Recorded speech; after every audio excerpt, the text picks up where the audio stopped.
vamos a empezar con lo que es la conferencia de hoy. La conferencia de hoy, cuando nosotros vamos a dar una conferencia, siempre pues, nos hacemos la misma pregunta. ¿De qué vamos a hablar y a qué nivel vamos a hablar?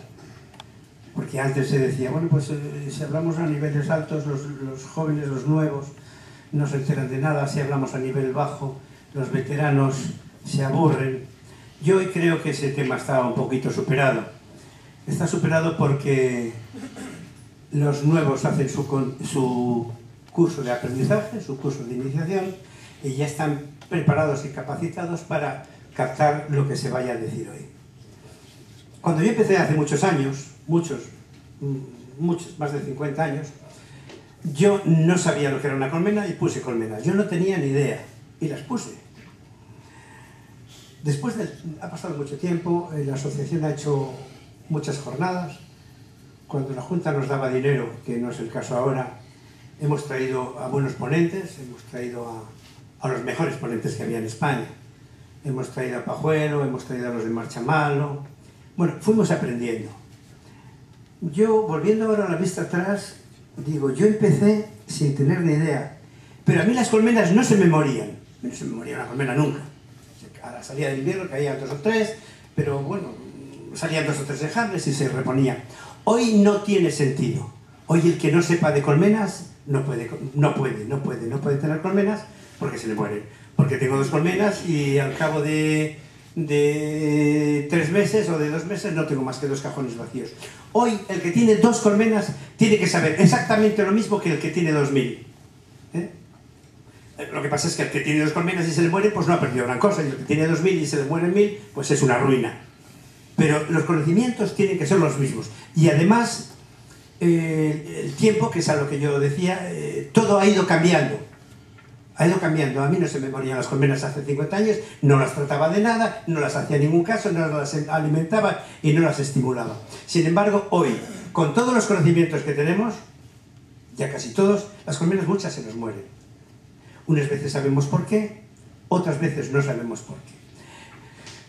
Ha cambiado todo, ha cambiado el clima, ha cambiado la varroa, los labradores están cogiendo cosechas a costa de lo que sea, insecticidas, herbicidas, lo que sea, y eso redunda yo me acuerdo este verano fui a coger cangrejos y no se oía ni un pájaro en el campo. Entonces nos estamos cargando todo y entre ellos pues, nos estamos cargando las abejas. Y las abejas se nos mueren. Y tenemos que estar al día en todo, porque están saliendo técnicas nuevas, a medida que salen problemas nuevos, intentamos resolverlos, aquí y allá. Y ese es el tema de la jornada de hoy, precisamente. Para lo cual, pues, siempre procuramos traer gente buena. Hemos traído, creemos que lo mejor que hay hoy en España. Ahora los chicos ya no dicen que es muy bueno, ya dicen que es súper bueno. La palabra muy está, o dicen, es un crack. Entonces, de este hombre, todo el mundo dice, es un crack. Traemos a José Manuel Merino, Juan Carlos Merino. Juan Carlos Merino es un apicultor profesional, creo que tiene más de 1000 colmenas, ¿no? Bastantes más de 1000 colmenas, no sé cuántas, pero bastante más de 1000 colmenas, que maneja él. Es un hombre muy puntero, es un hombre que está muy al día, no solo con apicultores españoles, sino con apicultores extranjeros, que tiene grandes conocimientos y queremos que hoy nos desplasme aquí a ver qué podemos aprender. Le damos las gracias por haber venido y un aplauso.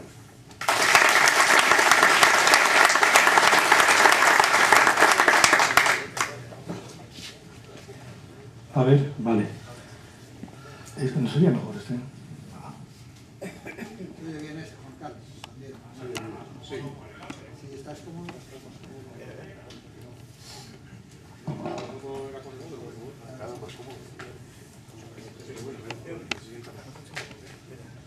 ¿Funciona esto no?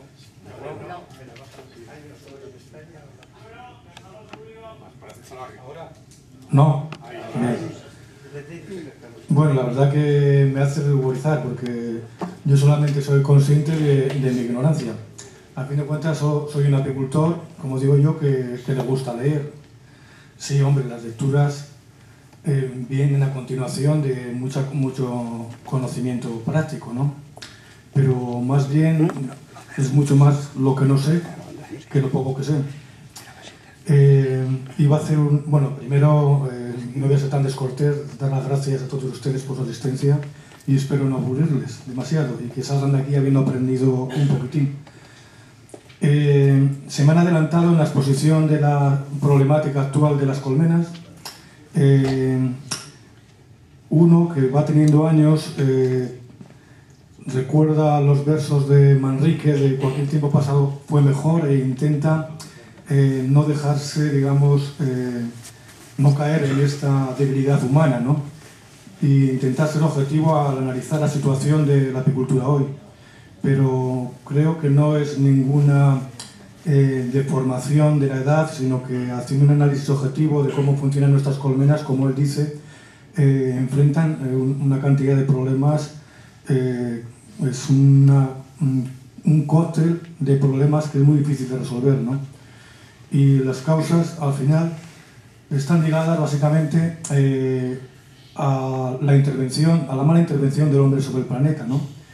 A ese ramillete digamos, de dificultades derivados del sector agroquímico, de la urbanización excesiva y la pérdida de espacios naturales, de las malas gestiones de los espacios silvestres que se convierten en una especie de jardín o una especie de lugar abandonado, o con especies que se plantan que son absolutamente inútiles para la apicultura. Tenemos también las especies, las semillas en la agricultura que yo llamo engañapolinizadores, que los nuevos híbridos son inútiles, engañan a las abejas y la recolección es mínima. Las semillas de girasol, de colza que se plantan hoy en día no son tan gratificantes en la recolección para las abejas como eran hace 30 o 40 años. Y luego tenemos la varroa también, que es lo que vamos a hablar fundamentalmente hoy, de varroa y de nutrición. Porque son dos asuntos que, como han dicho antes, no estaban aquí hace 40 años. Yo tuve la suerte de vivir 5 años cuando empecé en el año 80 sin la presencia de varroa. Y como bien han dicho, las colmenas sí, también atravesaban en ocasiones algunos contratiempos, loques o disenterias o algún caso de nosema. Pero bueno, era una apicultura plácida que podía ejercer cualquiera y casi no había nada que hacer más que ir a recoger la miel. Y la nutrición en aquella época, como yo digo, en mi caso era como un aguinaldo navideño. Pues en Navidad, por estas fechas, iba a meter una bolsa de jarabe que no sabía ni lo que contenía, que no tenía conocimientos suficientes para saber si eran o no necesarias. Vamos, era una anécdota. Hoy en día la alimentación, la nutrición de colmenas es un hecho casi fundamental. En muchas apiculturas es casi imprescindible. Bueno, luego mi última charla será sobre la preparación para la invernada, un poco tarde. Ya estamos en diciembre, casi hubiera sido mejor hablar de la preparación de la primavera, pero bueno, a eso es a lo que nos hemos comprometido. Bueno, empezaremos con el tema de varroa. Este es un título que puse en una exposición, en la primera presentación que hice sobre este tema, que la tengo un poquitín cogida con alfileres porque no he tenido tiempo realmente de refinar esta exposición. Soy un poco maniático y cuando hay un tema que me interesa, pues estoy durante un par de años buscando información sobre el mismo y leyendo toda la biografía que está disponible. Bueno, muchas están escondidas detrás de un PayPal, que esas no accedo a ellas. Ahí pueden acceder los profesores universitarios sin ningún problema, por lo que me extraña que después, cuando veía charlas de gente mucho más ilustrada que yo, oigo cosas que realmente me turban tanto, que es lo que me hace pues ir directamente a la bibliografía accesible, ¿no? Bibliografía que el 95% de los casos obviamente está en inglés, y yo aprendí más o menos inglés casi con el único fin de poder leer estas cosas, y lo hice de manera autónoma en un pueblo de 100 vecinos que hablan mal español. Y bueno, hoy casi puedo leer con bastante coherencia. Hablar es otro tema. Bueno, como digo, la información que nos dan por ahí es tan mala, yo creo, es lo que me impulsó a hacer una inmersión en este asunto. Y lo titulé así, La Torre de Babel, porque parece que cada uno habla una lengua distinta, ¿no? Parece que alguien está castigado a no ponerse de acuerdo en los números de Barroa, que es al final de esta exposición lo que nos interesa saber. Que lo titulé, creo, en vuestra cartel, Las matemáticas del ácaro. O sea, saber cuáles son los ritmos de crecimiento del ácaro para saber interpretar en cada momento si estamos en un umbral peligroso para nuestras colmenas o, si tenemos tiempo, cuánto.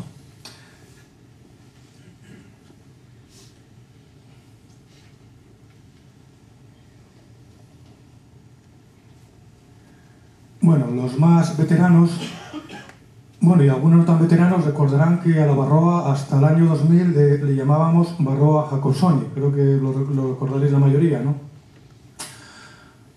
¿Y por qué es el cambio de nombre? ¿Alguien puede explicarlo? Pues le invito a hacerlo.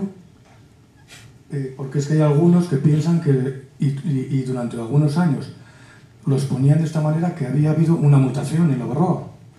Y era otra Barroa. Y algunos hablaban incluso de la Barroa que nos han metido, la Barroa que tenemos ahora, la Barroa que ha cambiado. De eso nada, la Barroa no cambió en ningún momento. Nada más era un asunto de mala identificación. Barroa Jacobsoni fue recolectada, creo que en el año 1904, por un entomólogo en la isla de Java, que recogía especímenes para un profesor, creo que era holandés, que era Ouderman, ¿no? Ouderman, sí. El cual catalogó a la Barroa y puso el nombre del recolector. O sea, no es el que lo catalogó, sino el recolector el que recibió el nombre, aunque también lleva el apellido, ¿no? Barroa Jacobsoni Oudermans. Es una Barroa bastante distinta de la que tenemos. A ver. No. Voy a buscar unas fotografías para que veáis que hay diferencias incluso morfológicas. Parece hasta extraño que esto no funciona muy bien, ¿no sé? La tecnología es que me vuelve loco, vamos.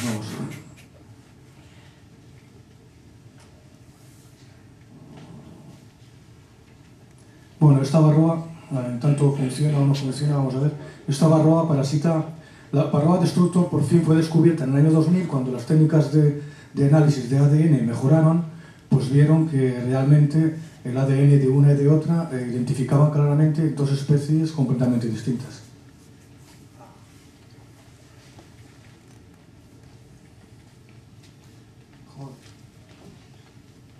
Ahí tenéis unas fotos de Barroa Jacobsoni arriba y de Barroa Destructor abajo. Como veis, Barroa Jacobsoni tiene una forma más redondeada y las diferencias son bastante evidentes, tanto dorsal como ventralmente, ¿no?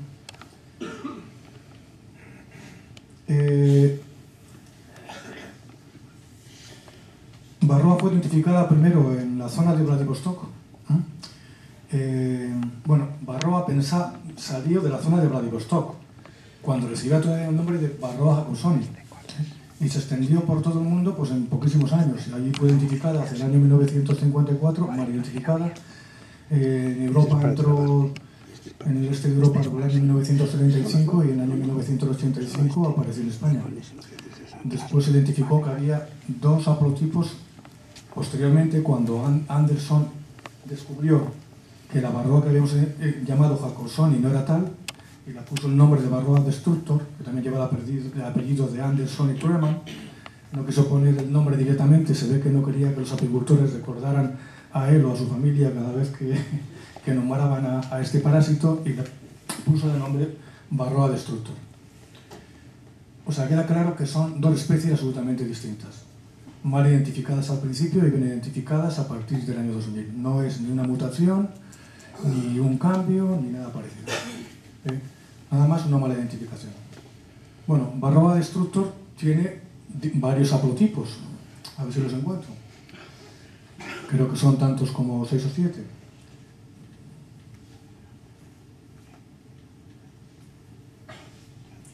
7. Solamente 2 haplotipos han sido capaces de parasitar. Normalmente, ¿sabes qué pasa? Que tengo a alguien manejándome esto y yo voy hablando. Y así no me vuelvo loco. os pido un poquitín de paciencia. Es que no me responde.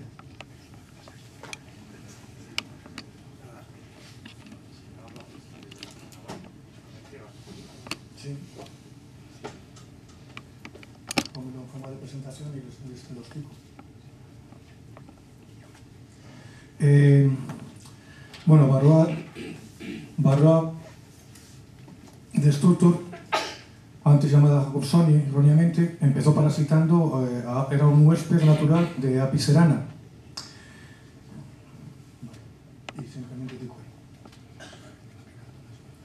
Era un huésped natural Apis cerana y naturalmente habían alcanzado una convivencia pacífica. Los males que ocasiona sobre Apis cerana son mínimos. Y son mínimos. Bueno, estos son los diferentes haplotipos que se han descubierto, como os he dicho, volviendo atrás. Este es el espacio geográfico que ocupa Apis cerana. Esta es la zona de Vladivostok, donde se produjo mi primera introducción dentro de Apis mellifera, consecuencia de que Apis mellifera, que no era natural de esta zona y que fue llevada por los apicultores, estaban coexistiendo los mismos apiarios, las colmenas de Apis cerana con Apis mellifera. Es de suponer que miles y miles y miles de saltos de unas colmenas a otras se produjeron a lo largo de los 50 o 70 años que convivieron juntas sin ningún éxito en el cambio de huésped. O sea, entraban allí, intentaban reproducirse y fracasaban. Hasta que por fin una varroa pues, consiguió tener un éxito reproductivo para instalarse sobre nuestras abejas. Y después se extendió por todo el planeta.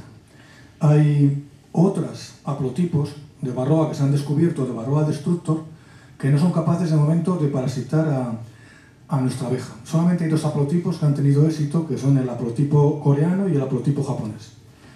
El haplotipo japonés es mucho más benigno. Nosotros no hemos tenido la suerte de que ese haplotipo llegase a España. Hemos tenido siempre el más virulento, el coreano. El haplotipo japonés fue de colmenas de reinas vendidas y abejas desde Japón a Sudamérica y fue el haplotipo dominante durante 30 años, no, unos 20 años, hasta el año 1997 o así. Se encontraban muchas colonias en Sudamérica con el haplotipo japonés. Pero posteriormente, cuando entraron en contacto las mismas colmenas, un haplotipo con el otro, dado el mayor éxito reproductivo del haplotipo coreano, el otro fue prácticamente desapareciendo y prácticamente está extinto. Ahora cuando analizan los ácaros que hay en Sudamérica, el haplotipo que se encuentra es el coreano. Y realmente las hibridaciones entre ellos son posibles, porque a veces sabes que hay una parasitación múltiple, pero parece ser que los genes dominantes finalmente mayoritariamente son los del haplotipo coreano. Haplotipo, a ver si consigo hacer entender con mis conocimientos también escasos de genética a nivel nada más de aficionado, quiere decir una serie de características que se transmiten juntas dentro de una familia, bueno, una línea de abejas o un linaje, o de ácaros en este caso, ¿no? Podemos poner un ejemplo: rubio con ojos azules y alto, se transmiten siempre juntos. En este caso, por eso se mantiene, digamos, los rasgos que la hacen agresiva. Aparte de eso, ya sabéis que la varroa tiene una relación incestuosa, prácticamente son clones. Todas las varroas que tenemos proceden de la primera varroa que consiguió dar el salto de una especie a otra, o sea que son clones, o sea, su variedad genética es mínima, o sea que las características se perpetúan hasta que van surgiendo mutaciones, ¿no? Que esos son acontecimientos que demoran bastante tiempo. Ahora, por ejemplo, me parece que habéis oído que hay una mutación que hace que el fluvalinato no sea útil en el tratamiento, ¿no? También empieza a haber alguna mutación que hace que la nitraz empiece a fallar. Bueno, espero que entendáis más o menos lo que significa el haplotipo.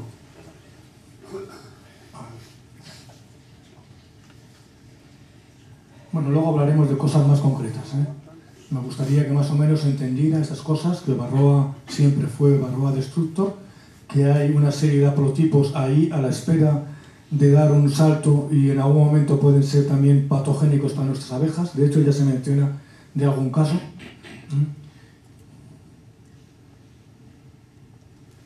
Bueno, ahora mismo se ha descubierto que Varroa jacobsoni, después de hablar tan mal de ella, por fin ha conseguido saltar sobre nuestra abeja melífera en algunas zonas del planeta y algunos casos registrados, aunque parece ser que no está claro que se hayan establecido o que tengan un gran éxito reproductivo. Pero una cosa es que para que consigan de producirse algo en nuestras abejas y otra cosa diferente es que se conviertan en un problema.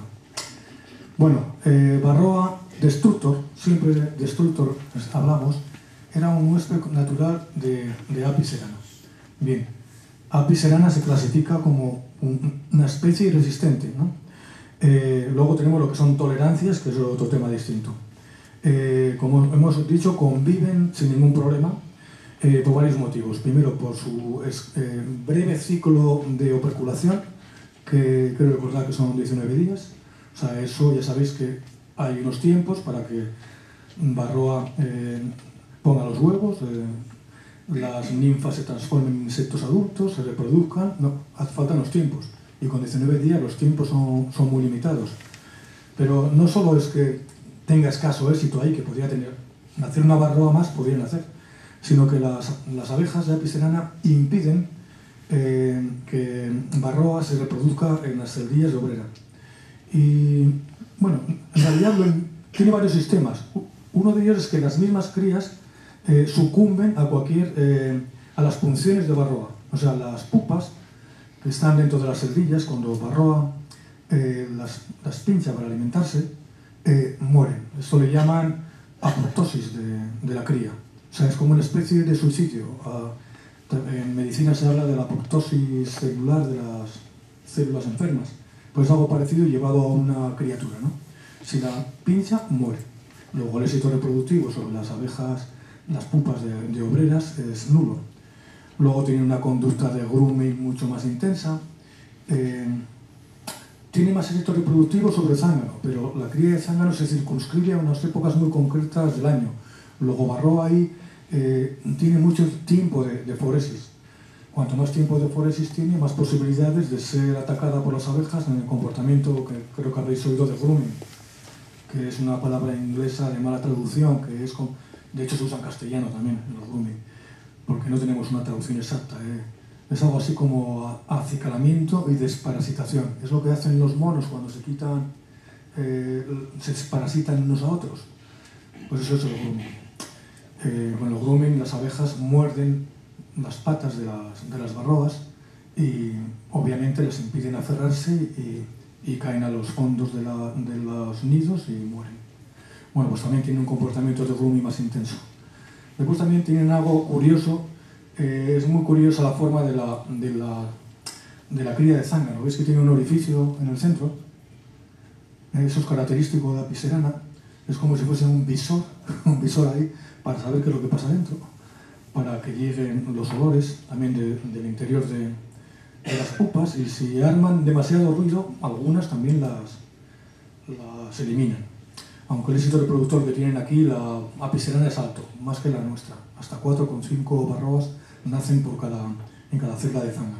Pero bueno, como solo son las celdas de zángano en una época determinada, como no van a poder parasitar nunca la cría de obrera, los daños que puedan hacer siempre se limitan a que va a haber menos zánganos en la colmena, nada más.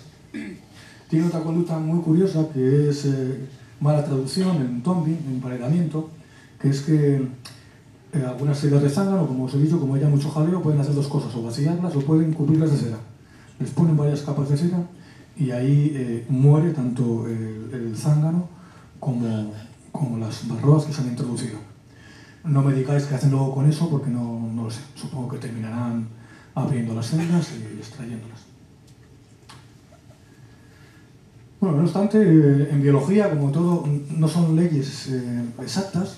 Hace poco estoy en un foro americano con la gente muy ilustre, yo nomás leo.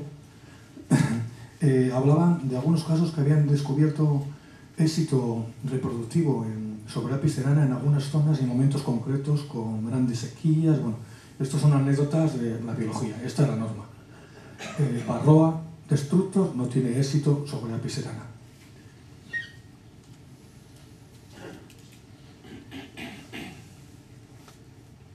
Perdonad estos lapsos. Bueno, tenemos esperanzadoramente, algunos grupos de Apis mellifera que sí que sirven lo que se llama conductas tolerantes, que no es lo mismo que resistentes. La conducta resistente se aplica a su hospedador natural. La tolerancia se aplica a su nuevo huésped o hospedador. Ya sabéis que en castellano y también en inglés esto es muy extraño, porque huésped puede ser el que va a un hotel y también puede ser el que le está hospedando. O sea, se utiliza host y en castellano también se utiliza, digamos, indiferentemente una u otra palabra. Así que vamos a decir huésped y hospedador, mejor, para no liarnos. Bueno, pues Apis mellifera como hospedador, hay algunas abejas en algunas zonas del mundo que están exhibiendo conductas tolerantes, como he dicho. Tenemos las abejas africanas y todas las africanizadas que realmente no se sabe por qué son tolerantes. O sea, hay, digamos, un ramillete de razones que consiguen esta tolerancia. No es una causa independiente. Sí, tienen el ciclo de puesta de pupación un poco más corto. En vez de tener 12 días, pues tienen 11, 11 y medio.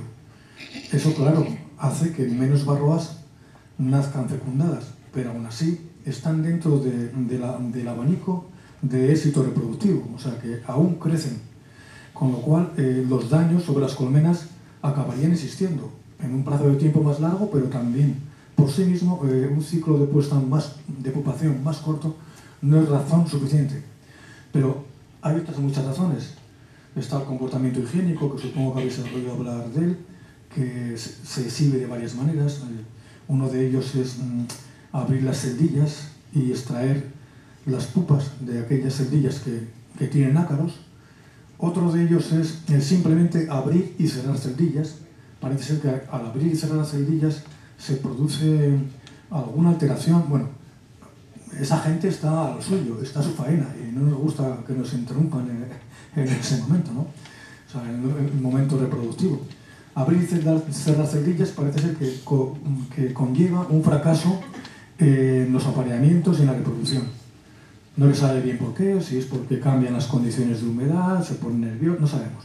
Pero esa es una de las prácticas que también utilizan algunas líneas de abejas. Bien. Ciclo más corto de operculado de la cría, como he dicho. Y en el caso de las abejas africanas y africanizadas, es muy importante también para que Varroa tenga menos éxito su metabolismo acelerado. ¿Qué quiere decir con eso? No solo está acelerado porque la pupación también es más rápida, sino porque sus vidas también son más cortas. Las transiciones entre las diferentes funciones dentro de la colmena, primero como nodrizas, luego como abejas de interior, luego como pecoreadoras, transcurren mucho más rápido. ¿Y por qué esto es bueno para que Varroa no progrese? Pues porque Varroa progresa, pero lo que realmente mata a las abejas son las cargas virales, o sea, son los virus que transmiten la Varroa como vector. Entonces, si las abejas viven menos tiempo, su carga viral es menor. O sea, en realidad no es que por este hecho vaya a haber muchas menos Varroas, pero sí muchos menos virus. Y entonces las colonias sucumben muchísimo menos. De hecho, no sucumben. La mayoría de las abejas africanizadas, aunque se reporta en Sudamérica que es diferente la producción si tratas la colmena que si no la tratas, que se notan los kilos finales, puedes tener colmenas perfectamente en toda la zona africanizada de Sudamérica, Centroamérica y Norteamérica también, pues ya está en California prácticamente, puedes tener cosechas sin necesidad de tratamiento. Bien, también las abejas africanizadas enjambran muchísimo más. Y esto es un mecanismo de cortar el progreso demográfico de Varroa. Cuando una colonia enjambra, hay un lapsus de tiempo en el cual no hay crecimiento de Varroa ni en la colonia original ni en el nido donde van, ¿no? Hay un lapso de tiempo hasta que empiezan a opercular la cría en el nuevo enjambre y hay un lapso de tiempo en la colmena que se queda, en la original, hasta que la nueva reina se fecunda, ¿no? Estos son, digamos, parece que no son razones suficientes, pero bueno, contribuye a que el número de Varroas sea inferior. Una gran enjambrazón, menos Varroa. Luego también las abejas africanizadas tienen una conducta muy curiosa, que es lo que se llama mala traducción también, absconding, que sería abandono o algo así, cuando un nido sufre algún ataque de algún predador, de algún parásito, puede ser hormigas o el escarabajo de las abejas, o bien tiene una alta carga de varroa, las abejas abandonan el nido. O sea, es una enjambrazón, pero una enjambrazón de todos los habitantes de la colmena. O sea, no se quedan allí, se van y abandonan la cría. Y luego también otro fenómeno curioso en las abejas de África es la migración, que es una conducta normal en muchas zonas de África. Las abejas en algunas regiones, cuando llegan los periodos de sequía, se desplazan toda la colonia. En este caso sí esperan a que la cría o la mayor parte de ella nazca, ¿no? La reina interrumpe la puesta durante un par de semanas o más hasta que nacen las abejas y entonces toda la colonia migra hasta 100 kilómetros. Realmente sorprendente, 100 kilómetros. Uno calcula la cantidad de miel que pueden llevar en el buche y escasamente que se alcanza. Yo me pregunto, porque tampoco he conseguido verificarlo por lo que he leído por ahí, si en algún momento de esta migración, si es a saltos, si son capaces de parar y proveerse, no lo sé, no lo puedo decir. Pero sí, de hecho, viajan hasta 100 kilómetros, de zonas secas a zonas húmedas. Claro, eso también es un hándicap para varroa, que también, en este caso, pues 20 días, está un mes sin reproducirse. Todo ese mes también daros cuenta, parasitando a las abejas son mayor objeto de grooming, o sea, de la conducta por la que dañan a los ácaros, la mortalidad natural, que ellas tengan también, hace que merme su población. Bueno, todo esto son lo que hace que abejas africanas y africanizadas se las defina como tolerantes. También hay en Europa algunos casos, estamos hablando de abeja africana, hay algunos casos de abeja europea que se reportan tolerancia a varroa. Bien. Bueno, estos son los hándicaps de nuestra abeja comparado con la Apis cerana y con las abejas africanizadas. Un periodo de operculado un poco más largo, un comportamiento de grooming más deficiente, menos comportamiento higiénico que la extracción de las larvas, vidas más largas, más cargas virales. Bueno, hay casos de resistencia reportados en la isla de Gotland, en Suecia. Son colmenas que están, esto si os metéis en internet veis un montón de información, están sin tratar desde hace más de 20 años y bueno, al principio murieron no sé, empezaron con 60 o 70 colonias y los primeros años se quedaron en 15 o en 20 y bueno, esas colonias siguen vivas a día de hoy, las reproducen, hacen enjambres con ellas y no reciben tratamiento alguno. Después el doctor Thomas Selby, que es uno de los más famosos divulgadores del mundo sobre la conducta de las abejas, que luego hablamos un poquito de él, ha reportado que en el bosque de Cornwall, cerca de donde él vive, la densidad de abejas silvestres en los bosques es la misma a la que había antes de la llegada de varroa. Que después de un periodo de que encontraba menos enjambres silvestres, pues ahora mismo hay la misma cantidad que entonces. No le sabe muy bien cuáles son las razones. Hay algunas líneas de selección de abejas tolerantes que buscan en el espectro genético, digamos, cuáles son los genes que determinan estas conductas higiénicas, pero hay otros investigadores que simplemente van seleccionando aquellas colonias tolerantes sin averiguar ni preguntarse cuáles son las razones. Por ejemplo, Randy Oliver, no sé si quisiera hablar de él, tiene ahora un proyecto de selección de abejas tolerantes que lleva 2 o 3 años y no se pregunta el por qué. O sea, él simplemente hace test de varroa, analiza aquellas que la evolución de varroa es más lenta a lo largo de la campaña, selecciona un pequeño grupo dentro de su colmenar de 1000 colmenas, selecciona un 5%, al año que viene multiplica de estas, vuelve a repetir la misma faena. Bueno, esto, como os podéis imaginar, es un proceso larguísimo y para tener éxito es complicado. Es complicado, pero esperemos que alguien lo consiga. Es complicado porque, claro, dado la forma de apareamiento de nuestras abejas, que sabéis que se caracteriza por lo que se llama panmisia, que es, la traducción es apareamiento azaroso, no sabemos dónde se aparean, ni con quién. Y después tenemos la poliandria, el apareamiento múltiple de una reina con una media de 14 zánganos. Pues claro, controlar la genética es harto complejo.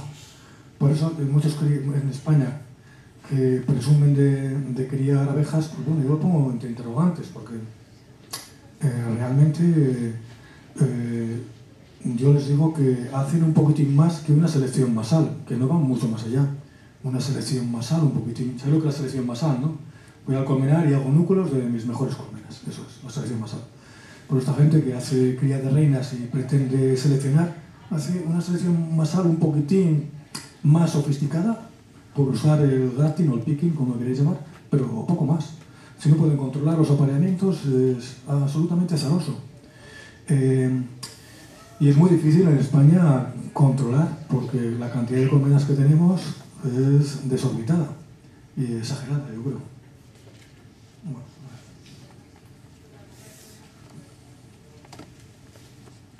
Bueno, supongo que será mejor que dejar las preguntas para el final, ¿no? Bueno, también habéis oído hablar de Kefus, es un investigador americano que vive en Toulouse, que lleva también con una línea de colonias resistentes a varroa, utilizando un método que él llama el método James Bond, vive y deja morir. Él va por las bravas, él va dejando, como en el caso de Gotland, va dejando que se mueran todas las colmenas, las que sobreviven las va multiplicando, y dice que tiene una línea tolerante a varroa, aquí cerquita en realidad, en Toulouse. De cuando en cuando salen en internet más informaciones que bueno, que había que cotejar, son ciertas o no, de personas que dicen no tratar colmenas. Yo mismo tengo un amigo, no he tenido tiempo de ir a ver sus colmenas, yo 2 años diciendo que voy a ir, que tiene en Miranda 15 colmenas, que no trata desde hace 20 años. Y yo les digo, pero bueno, serán enjambres, se te morirán y entrarán nuevos enjambres, porque tú no las miras. Tú vas cada 2 años, cuando se acuerda, un año va y las tiene detrás de casa, a 50 metros. Tiene una huerta en una casa a las afueras de Miranda y es una vieja huerta abandonada que tiene 80 metros de larga y al final, en el último bancal, ahí tienen las colmenas. Y él me asegura que sí, alguna se muere, pero que pasa por allí de cuando en cuando y que la mayoría están vivas. Sería curioso de verlo. No invito a nadie a hacer esto, por supuesto. Yo nada más digo que que puede haber alguna esperanza de que las abejas forjen herramientas para tolerar varroa, pues es posible, pero eso requiere mucho tiempo. Claro, un método mucho más blando para hacer esta selección es la de Randy Oliver, que no mata ninguna colmena. Lo único que hace es seleccionar las mejores, seguir haciendo tratamientos en las que están enfermas, después cambiar las reinas de las colonias más susceptibles y no hace falta matar colmenas para ir en este camino. Pero bueno, esto es un asunto que no es para... Pues sí, igual es para apicultores humildes, me refiero humildes con pocas colmenas, que tienen más tiempo. Para profesionales como yo, desde luego, eso es imposible.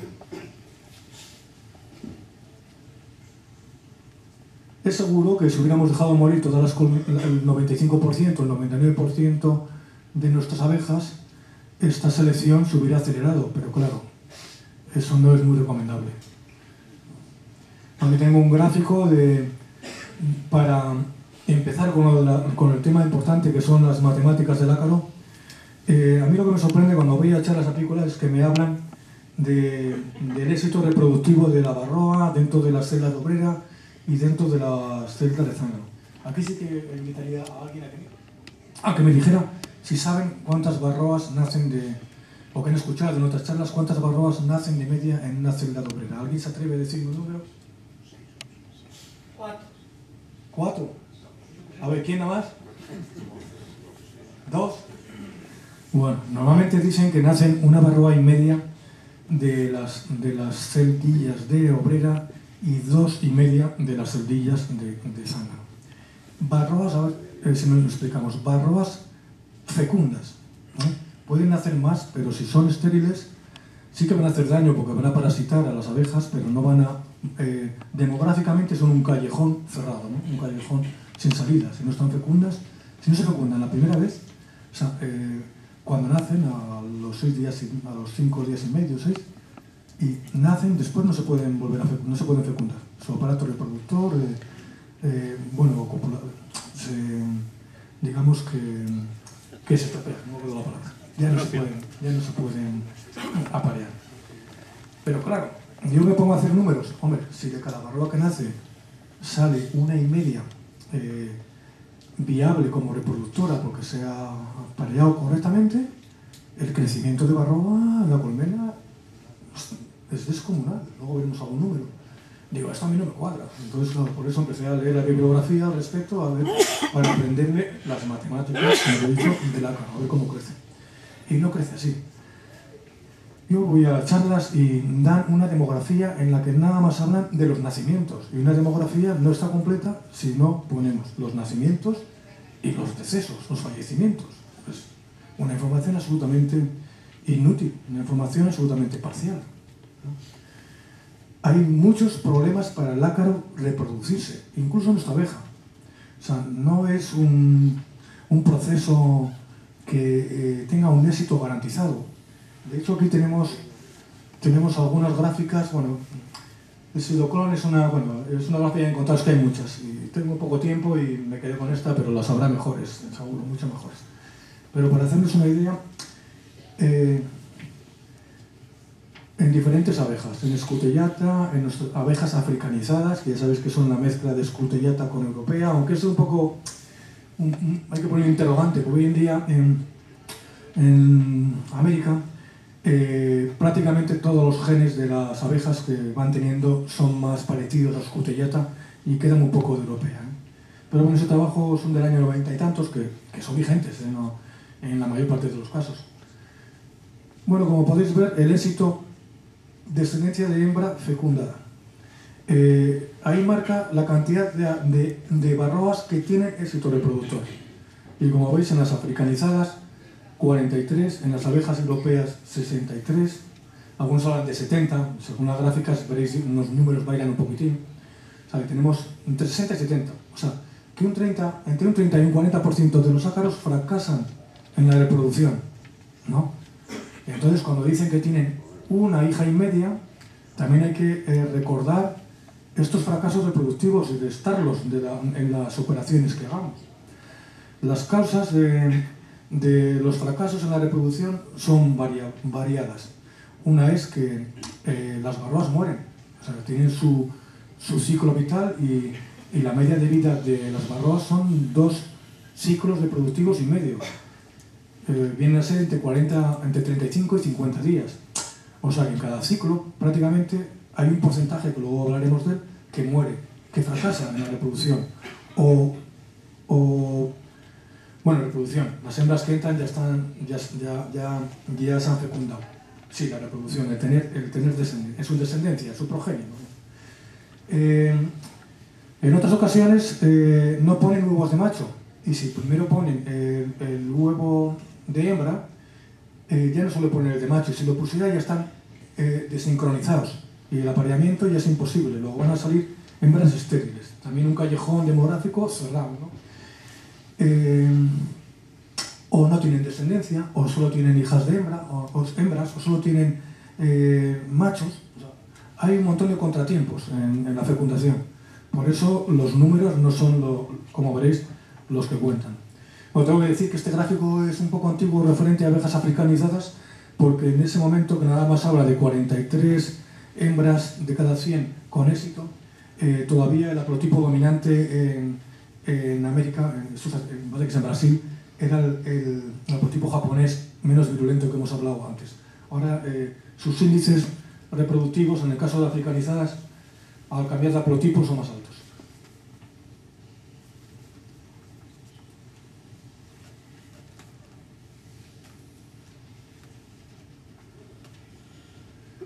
Bueno, esta es una información básica sobre la conducta de barroa, que entra en las celdas de obrera.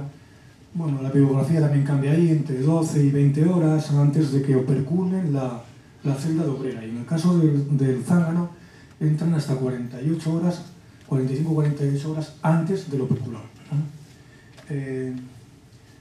La ovogénesis, que es la activación de la producción de huevos dentro de la barroa, es generada por señales de la pupa. O sea, la pupa, en sus diferentes momentos de desarrollo, emite un diferente bouquet de feromonas y hay alguna, no saben todavía cuál es, están investigando y nuestras cosas no están claras. ¿Qué es lo que desencadena la ovogénesis? Esta es una de las explicaciones que dicen por qué algunas abejas pueden ser tolerantes, como las de la isla de Hotland que antes os he comentado. Una deficiente emisión de feromonas de la pupa no desencadena la ovogénesis y, en consecuencia, el éxito reproductivo de la varroa es escaso. Son hipótesis, no son cosas absolutamente verificadas, pero sí se sabe que es en ese momento cuando se genera la ovogénesis. Tenemos investigadores que dedican su vida mucho tiempo a esto y que lo que hacen es introducir celdillas en diferentes momentos del desarrollo de la pupa y ven que pasadas esas horas, 18 o 20 horas, si meten una varroa en una celda, no desarrolla la ovogénesis o la desarrolla erróneamente y entonces fracasa reproductivamente. Bueno, el primer huevo es puesto a las 70 horas después del operculado, en algunos sitios dicen 60. En estas cosas siempre hay una horquilla, la biología siempre tiene no es una cosa absolutamente rígida. Y después, el primer huevo, como os he dicho, debe de ser de macho. Si se equivoca y pone un huevo de hembra, esa hembra no va a ser fértil nunca. O sea, el primer huevo tiene que ser de macho. Y después, cada 30 horas, lo que va poniendo son huevos de hembra. A ver, tengo un gráfico aquí para que veáis cómo van los tiempos para el éxito reproductor.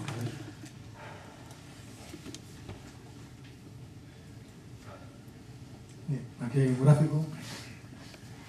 A los 70 horas, como veis, en el día 3, bueno, hay variaciones entre 60 y 70, pone el primer huevo de macho y después necesita el macho 5 días y medio para alcanzar la madurez sexual. La hembra, el primer huevo lo pone 30 horas después, necesita un día más para alcanzar, no, un día menos para alcanzar la madurez sexual, de modo que prácticamente llegan a su madurez sexual en sincronía, porque uno lo pone más tarde pero se desarrolla más rápido, ¿no? Supongo que lo habéis entendido. Entonces, el apareamiento se produce hacia el día 10, ¿vale?, del operculado. Y luego, si los tiempos son de 30 horas después se produce el segundo apareamiento, 30 horas después ya no hay tiempo porque ya la celda, la abeja ha nacido. Aquí hay que poner unos interrogantes que cuando hablemos de nutrición veréis lo que sucede cuando una colmena está desnutrida y por qué hay más éxito reproductor. Pero eso lo dejaremos para la charla posterior. Bueno, como veis, los tiempos van un poco justos y lo que se viene a decir es que entre 1 y 3 ácaros hijas bien nacen, pero no están fecundados, no se han apareado. Normalmente los números que se dan es 1,5.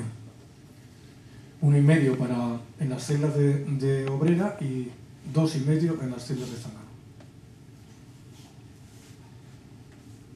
A ver si no me pierdo, porque... A ver.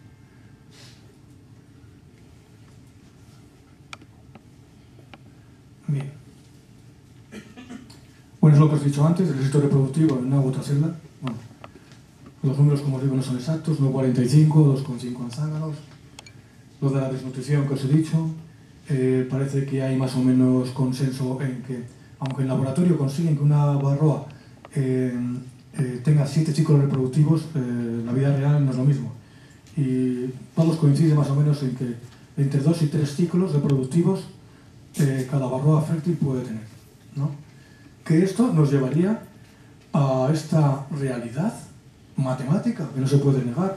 Si tiene 2 ciclos con 5, cada ciclo debería de haber una mortalidad de un 40% de varroas, no si 40 en un 5, 40 en otro, en medio ciclo 100, ¿no? Cada ciclo debe haber una mortalidad del 40%. Y cada ciclo tiene una duración que luego veremos que varía en función de la época del año. Hay épocas en que la foresia tan solo dura 2 o 3 días y hay épocas, como en invierno, que duran meses, o en el verano que puede durar 10. Bueno, os mostraré un gráfico para que veáis la diferencia. Pero si damos un ciclo reproductivo medio en la época de crecimiento de la colmena de 5 de foresis, que es un número más o menos que me parece correcto y que no utilizo yo, utiliza mucha gente, tenemos que cada ciclo reproductivo son 17 días, 12 dentro de la celdilla, en lo que es la propia reproducción, digamos, y 5 días sobre las abejas, 17 días. Total, que si empezamos a hacer operaciones con estos números, nos da que una fundadora más una hija y media por cada vez que se introduce dentro de la celda, menos 0,4 barrobas que mueren en cada ciclo por cada una, ¿no? Que por eso que muere el 40%, el éxito reproductivo de cada ciclo debe de ser que nacen 2,1 barrobas. Ahí se incluye la fundadora más las hijas fecundadas que ha tenido, no las que nos han fecundado. Claro, si multiplicamos esto, pues nos da que al cabo de 34 días la barroa, casi un poco más de un mes, se ha multiplicado por 4,5. Y luego, toda esta gente que da estos datos, a continuación te dice, la barroa se dobla mensualmente. Joder, se dobla mensualmente. Me has dado unos números que me dicen que se multiplica por 4,5. A ver si... que son matemáticas elementales que hasta un apicultor puede entender, yo creo. Quiero decir que no, sin ser un licenciado universitario, un experto en álgebra, ¿no? Como he dicho antes, ahí me pregunto yo qué pasa con esto y empiezo a leer la bibliografía y claro, veo que nunca cuentan los decesos.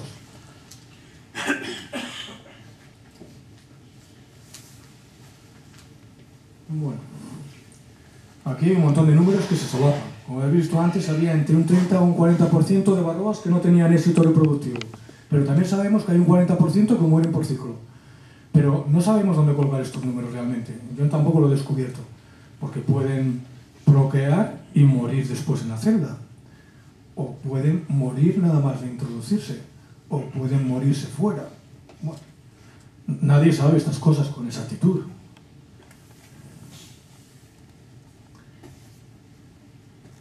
Bien, con un 30% de fracaso reproductivo, de fracaso reproductivo nos daría que cada barroa que entra en una celdilla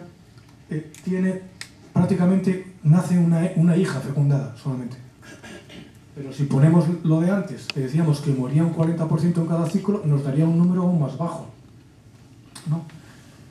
Bueno, vamos a poner los dos números juntos, las que ponemos que un 30% tiene fracaso reproductivo ahí en el 0,7S, 70% es el que tiene éxito, y nos da 1. Y luego sumamos las que se continúan vivas, porque un 40% muere, y nos da 1,61 barroas hábiles reproductivas por cada ciclo, sumando la madre que se introdujo más las hijas. O sea, sería 1,6. Pero este número aún está muy lejos de la realidad, O sea, todavía es más bajo el número, como veréis. Luego también se sabe que muchos ácaros caen de las abejas al nacer, hay muchos que caen en los fondos. Algunos son porque están muertos, algunos porque son ninfas o protoninfas que no se han desarrollado, los machos que no pueden agarrarse, pero también algunas hembras fecundadas también caen nada más de nacer, caen al suelo y total se convierten también en un callejón demográfico inútil. Luego tenemos las barroas que se pierden con la pecorea. Todos estos son números para poder entender los números finales que os voy a dar. Que no son míos, No os creáis que estoy inventándome nada, ¿Dónde estamos? A ver.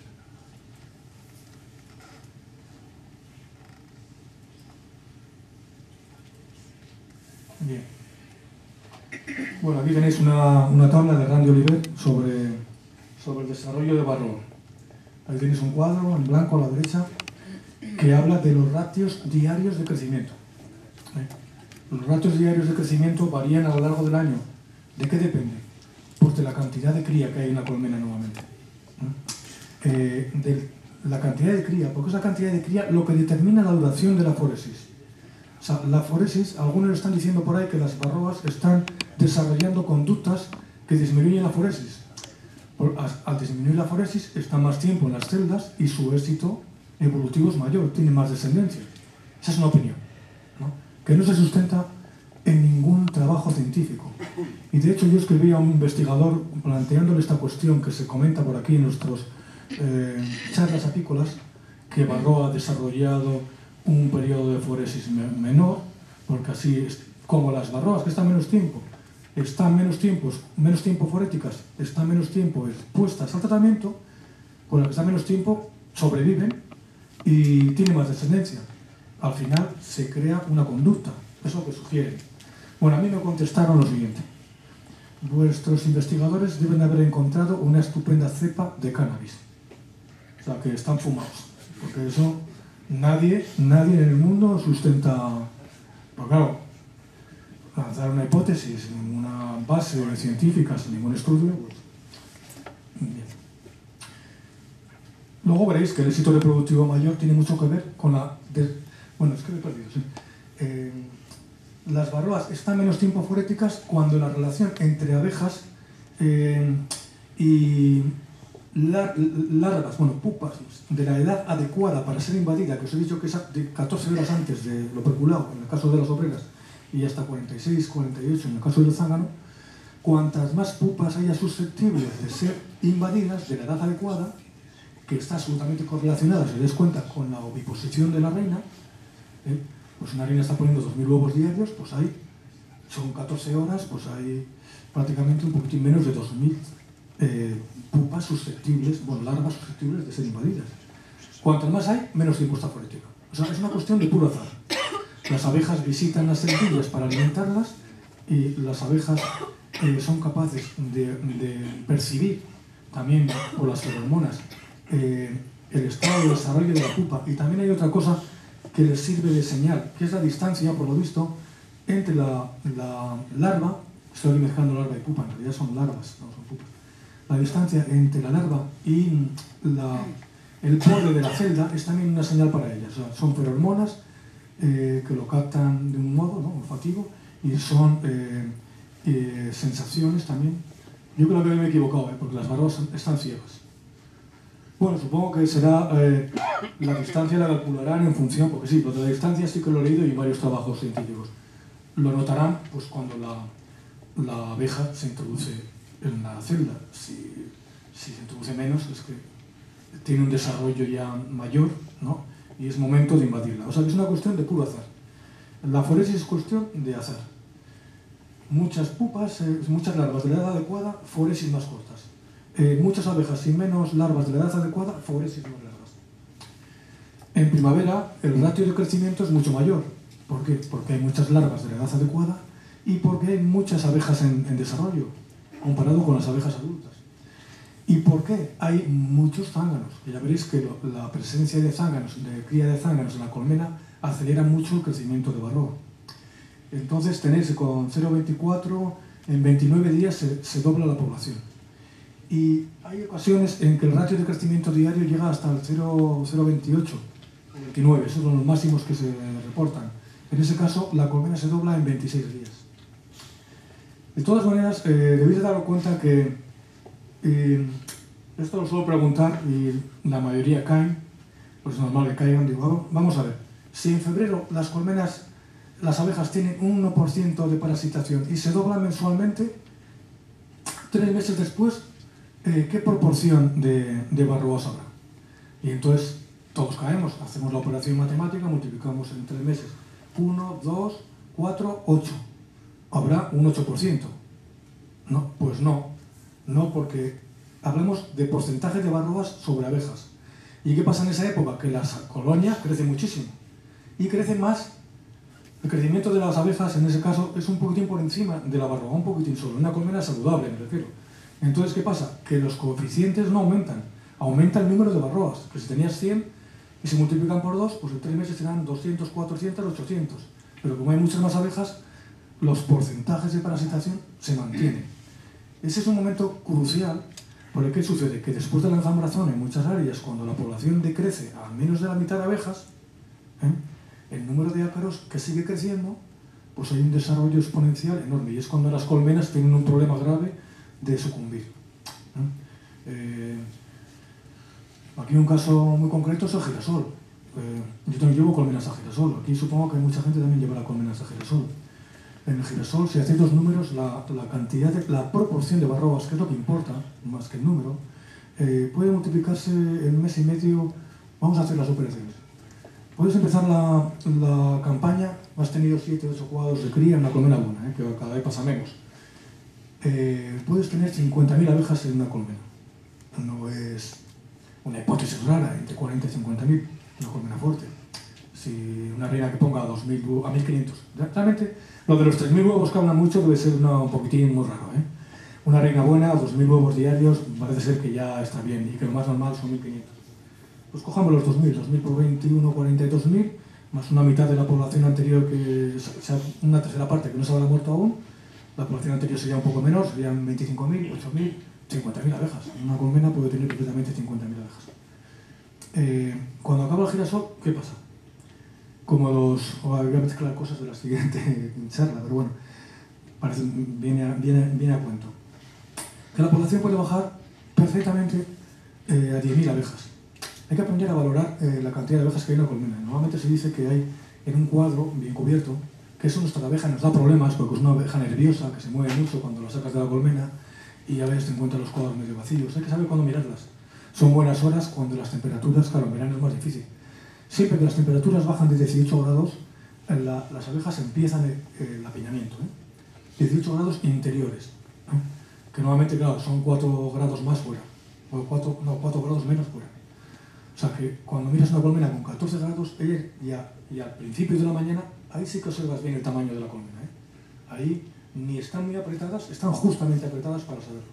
Ahí sí que puedes calcular que hay 2.000 abejas por cuadro.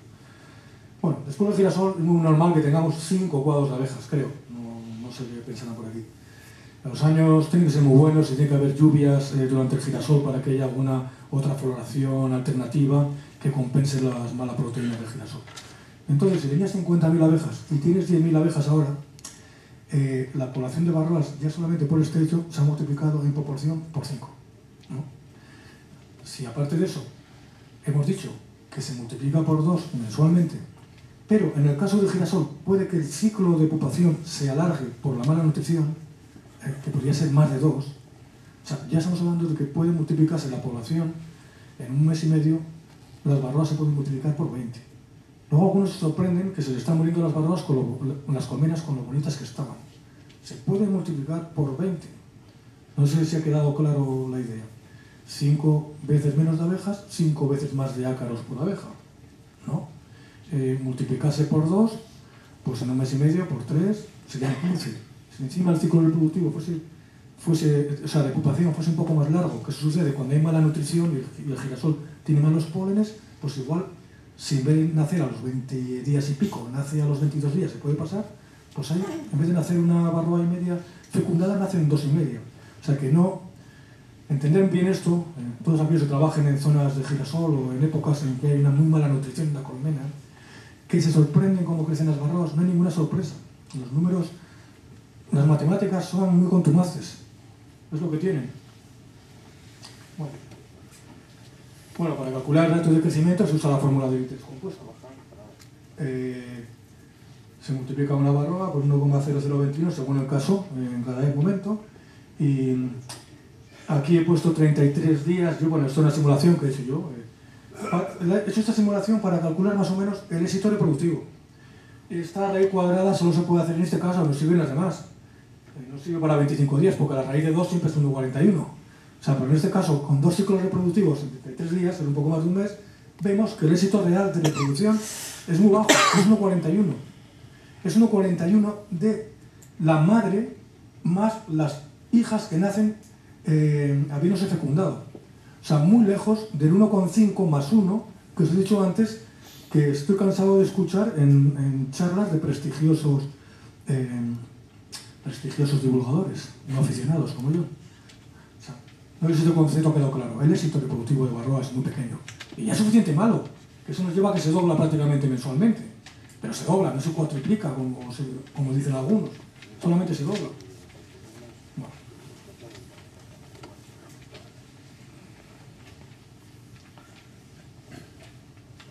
Espero no volver locos, porque mi amigo Gerardo dice que es que yo me paso un poquito con los números. Bueno. Los números a veces abruman. Pero esto al final podéis sacar conclusiones muy buenas, como lo que os he dicho del girasol, tener presente cómo se multiplica, cuánto crece cada mes, cuándo intervenir, cómo interpretar los test, como luego os diré. Bueno, esto de alcohol wash es el lavado con alcohol. Una cosa que los apicultores deben de convertir en herramienta de de su cajón de herramientas para el colmenar es un test de Varroa. O sea, no se puede vivir sin un test de Varroa ahora mismo. Hay que tener una idea. Vamos a ver, yo no es que todos los días lo use. Y de hecho llevo un par de años nada más usándolo. Bueno, cuando me he dado cuenta de que tengo que usarlo, porque antes más o menos... Un apicultor con experiencia normalmente os parecerá un poco arrogante, pero si realmente tiene experiencia, muchas veces puede prescindir, muchas veces, no siempre, de los test. Digamos que un apicultor con experiencia debe tener el olfato cuando llega a colmenar, y no se trata de oler las feromonas, y digo olfato por usar un adjetivo que sea una analogía, ¿no? Que pasa algo. Y enseguida se da cuenta un apicultor que maneja las colmenas. Claro, pero ¿cuándo se da cuenta? Vamos a ser sinceros, se da cuenta cuando empieza a ver algo.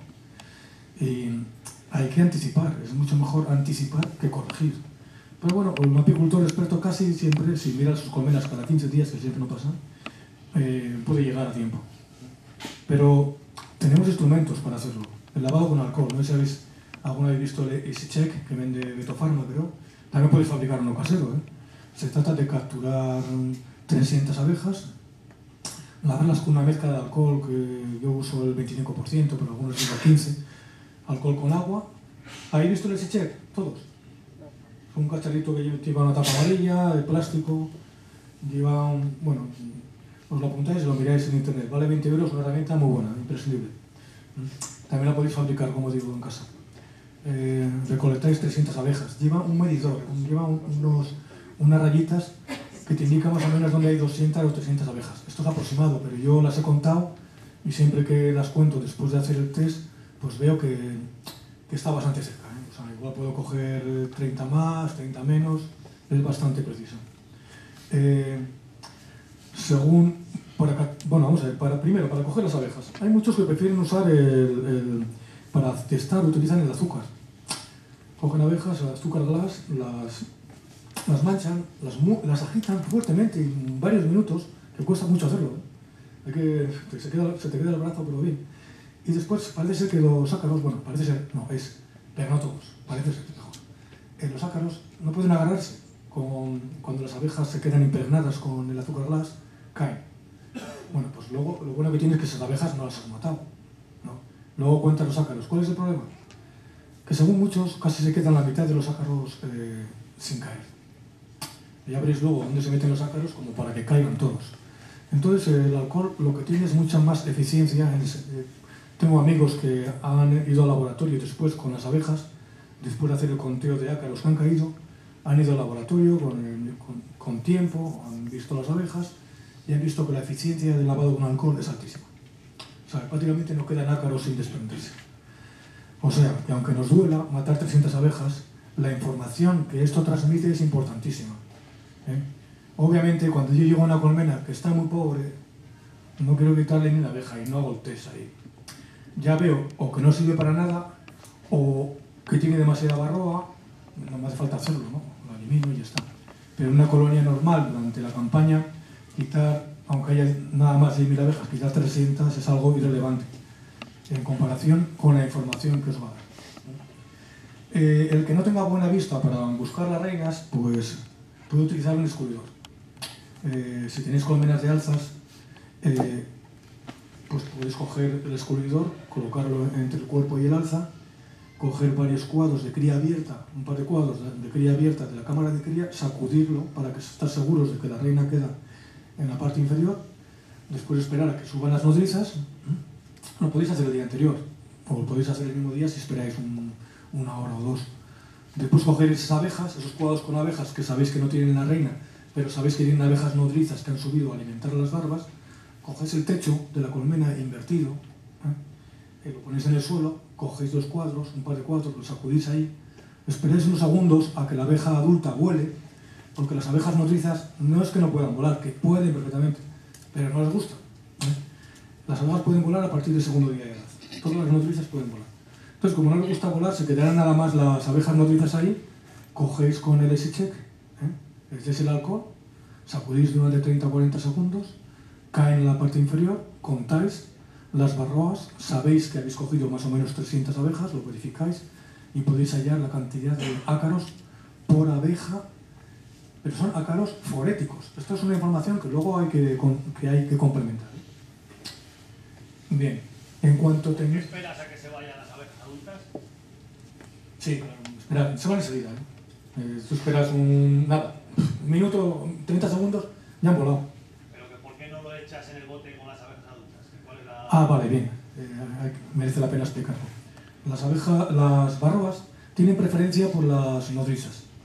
O sea, las feromonas que desprenden las nodrizas son atractivas para ellas. Y les atraen más porque saben, evolutivamente, claro, bueno, igual no es conocimiento, como lo queréis llamar, instinto, lo que sea, que los cuerpos grasos de las abejas nodrizas están mucho más desarrollados, con lo cual tienen un festín en ellas. Sin embargo, las abejas pecoreadoras, su nivel de proteínas y de grasa es muy bajo. Y de las abejas de mediana edad también es más bajo. O sea, por eso ellas hay más barroas parasitando la abeja nodriza que la abeja pecoreadora o la abeja recién nacida. Esa es la explicación. Por eso esperas unos segundos que vuelen y ya, además tú ya lo distingues, que son nodrizas. Muchas de ellas tienen algo de pelo, ves que no vuelan. Bueno. Enseguida eso no tienes que esperar nada, sacudes y en un momento lo haces. Bueno, hay que conocer qué umbral de cantidad de varroa puede ser perjudicial para la colonia. También hay que correlacionar la abeja forética con la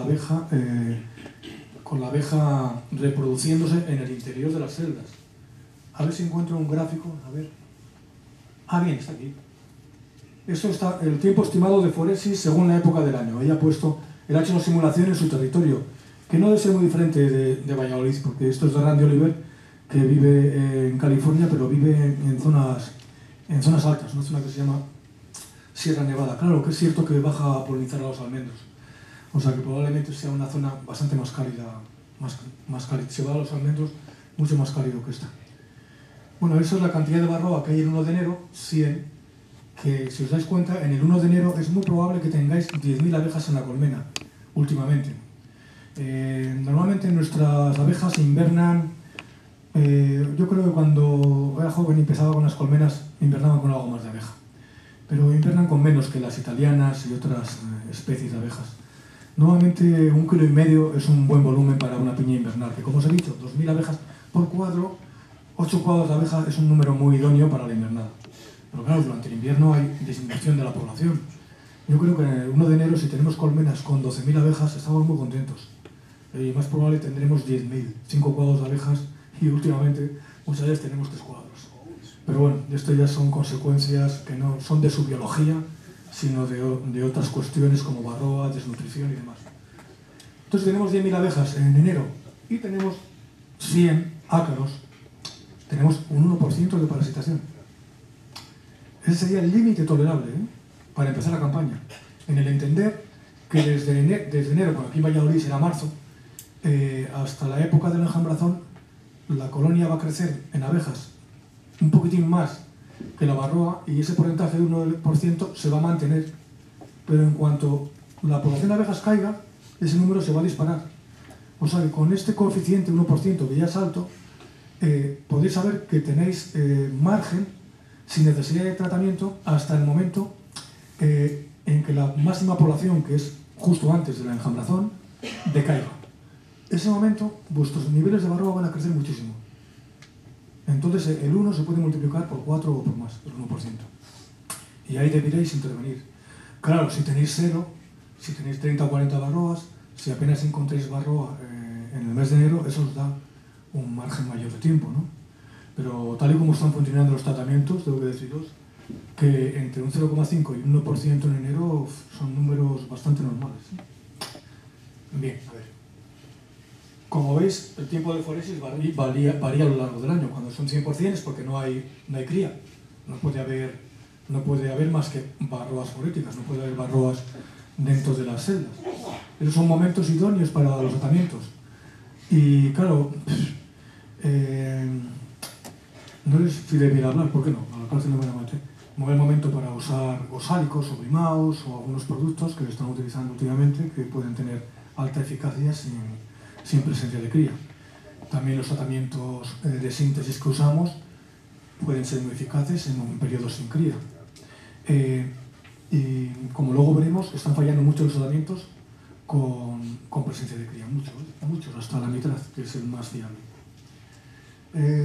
Estos datos de foresis os sirven para interpretar, vamos a ver, si tengo un 22% de barroa forética y me caen 2 barroas en el lavado con alcohol, ¿qué pasa? 22 hasta 100, pues son 4 veces más dentro de la cría, más las que nazcan, ¿no? O sea, 2 fuera, pero es que en ese momento, cuando la foresis es muy corta porque la colmena está creciendo, pues tengo 8 barroas dentro. Es muy diferente a cuando se aproxima la otoñada o el verano, que tengo un 40 y un 60. Luego, si tengo 2 barroas foréticas en lavado con alcohol, 2%, digo, siempre 2%. Bueno, aunque aquí no habla de 2%. Estos son, que no se llamáis ahorro, esos son ácaros en 300 abejas. El lavado siempre se hace con 300 abejas. O sea, que eso no es un porcentaje. Había que dividirlo entre 3. Eso que pone alcohol, guas, media copa de abejas jóvenes, es el número en las 300. No es el porcentaje de parasitación. Había que dividir por 3. ¿Lo habéis entendido, no?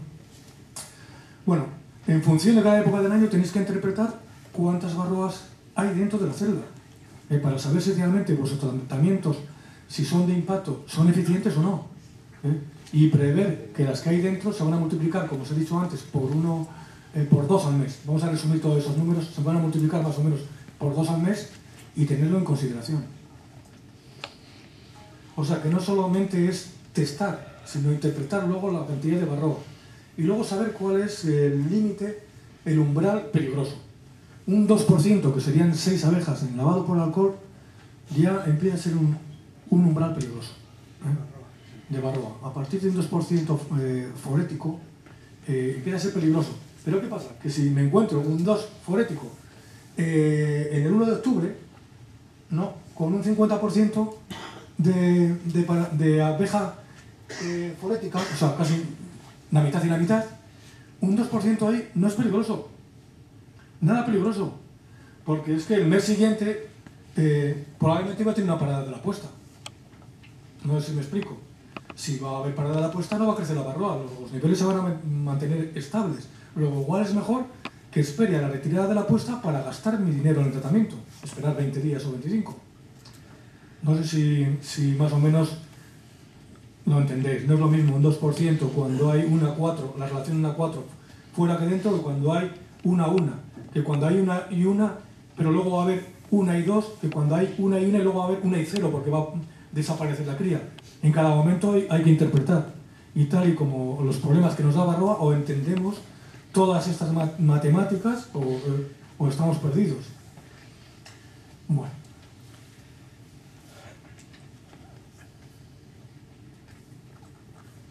Bueno, los zánganos. Es en el momento que hay zánganos en la colmena cuando el crecimiento de barroa alcanza sus niveles más altos, cuando la demografía es más intensa. En los ácaros, la tratabilidad de los zánganos es 12 veces mayor, según la mayor parte de la bibliografía, que la celda de obrera. Luego, consecuentemente, habría que pensar que cuando escarbamos en los zánganos para buscar barroas, estamos encontrando 12 veces más barroas que lo que realmente hay sobre las obreras. O sea, y por lo tanto, la cantidad de barroa que podemos tolerarnos en los zánganos antes de actuar con el tratamiento es mayor. No sé si me comprendéis. Las razones de por qué las celdas de zánganos son más inválidas son variadas. Unos dicen que es una cuestión evolutiva, que el zángano tiene más éxito reproductivo, luego las barroas a lo largo de millones de años, y además viniendo de Apis cerana, que estaban especializadas en ir al zángano, tienen más atracción para ellas que las celdas de obrera, ¿no? Pero hay explicaciones físicas también. Un zángano es susceptible de ser invadido 40-48 horas antes, mientras que una obrera, hemos dicho, eran 12 o 18 horas. Luego tienen mucho más tiempo para invadir esa celda. Después, una pupa de zángano recibe casi 3 veces más alimentación, creo. Un zángano llega a pesar 380 miligramos cuando empieza la pupación, luego menos. Una abeja llega a pesar 160 miligramos cuando lo perculan, luego merma hasta 100, a 100, 105 con la metamorfosis. Luego, si hay que conseguir 380 miligramos, quiere decir que las visitas de las nodrizas de las células de zángano van a ser muchísimo más numerosas que la celda de obrera. Si van a ser mucho más numerosas y muchas más abejas van a ir a alimentar la pupa de zángano, quiere decir que hay mucho más tiempo para ser invadida.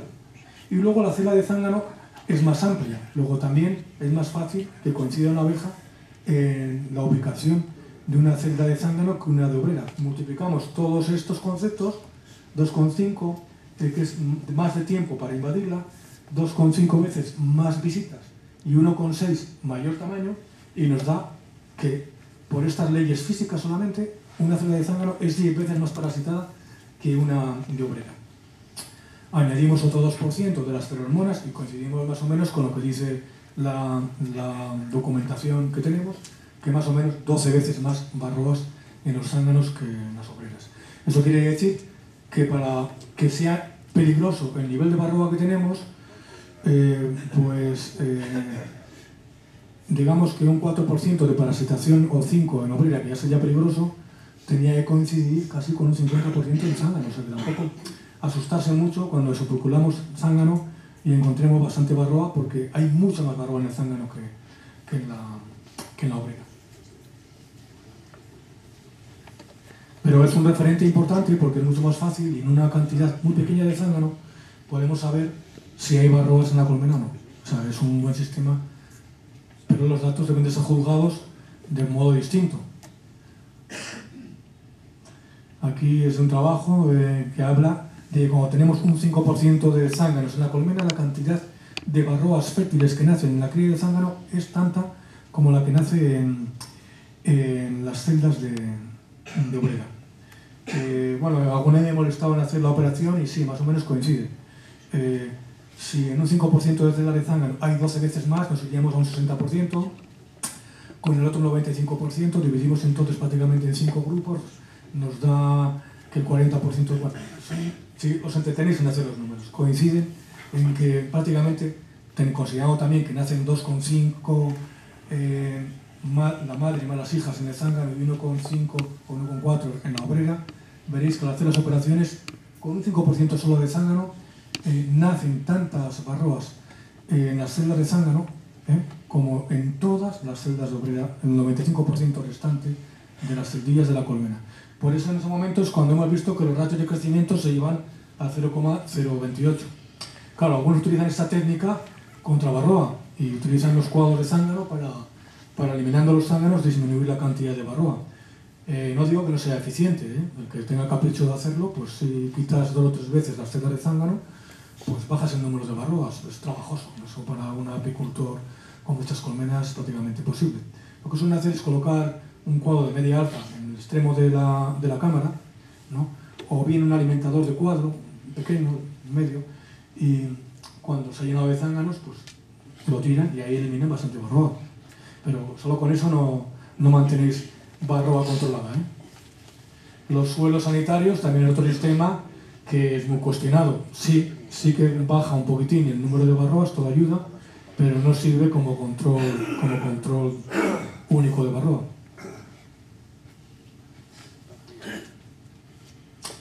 Bueno,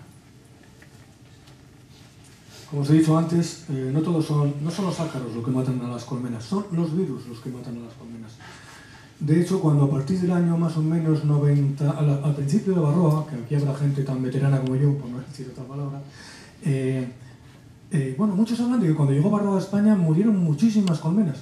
A mí no se me murió ninguna, yo estaría bien relacionado, no sé, o me preocupé más, o tuve suerte, porque ya empezó a haber productos de síntesis, la mayoría artesanales, porque entonces no había ninguno registrado, y controlábamos varroa perfectamente. Metíamos una tira, fíjate, hasta una pequeña tira de vileda que partíamos en no sé cuántos trozos, los impregnábamos con 1 centímetro cúbico de codamitrato y uno de agua, lo tirábamos por la piquera en zonas frías donde no había cría y nos olvidábamos de varroa en todo un año. Quiero decir que entonces cualquier tratamiento, como yo digo, no, si llegabas al colmenar y las varroas olían en la mitad que estaba en el coche, ya se morían. O sea, la eficiencia era muy, muy alta. Es verdad que llegábamos al otoño con niveles de ácaros altos, porque claro, son muchos meses y sin tratamiento, con un tratamiento al año, y con las colmenas sanas.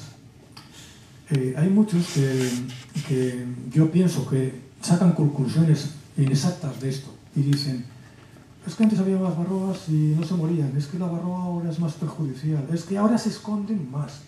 Y se han aprendido a esconderse. Las varroas estaban perfectamente aprendidas a esconderse en su huésped original, que las pasaban canutas. O sea, ya sabían antes de parasitar a Apis mellifera esconderse. Yo digo medio en broma: no, es que éramos más jóvenes, teníamos mejor vista, entonces las veíamos. Pero la realidad es que antes más varroas producían menos daños. Tú podías llegar a cargas de varroa de 7.000, 8.000 varroas y la colmena la salvabas. La novedad es que los virus son los que cambiaron, los virus son los que mutaron. Y virus más agresivos terminaron imponiéndose dentro del organismo de la colmena. Y entre los virus agresivos está el virus de las alas deformes, que todos conocéis, ¿no? Que algunos dicen que se comen las alas de los virus. A comer las alas. Los virus lo que hacen es interrumpir, digamos, las funciones del metabolismo de las abejas, y bueno, pues la proteína necesaria por el gen determinado que colabora en la producción de las alas se interrumpe y nacen sin alas. No es que se las coman, ¿no? Bueno, el virus de las alas deformes tiene varias cepas. La más agresiva, la más antigua es la A, por eso lleva la primera letra del abecedario, y la más agresiva es la B. Hay algunas otras cepas también menos virulentas.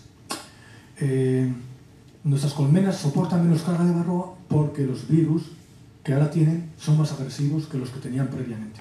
O sea, lo que mata a las abejas son los virus.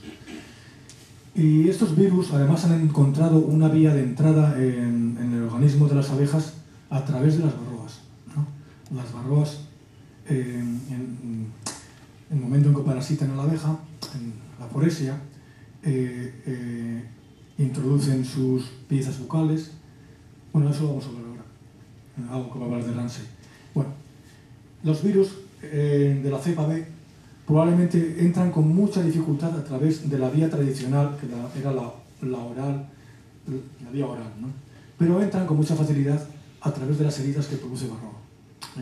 Y son los virus los que hacen que nuestras abejas ahora no resistan 3.000 varroas, o 4.000 cuando antes resistían 8.000 o 10.000. Virus nuevos.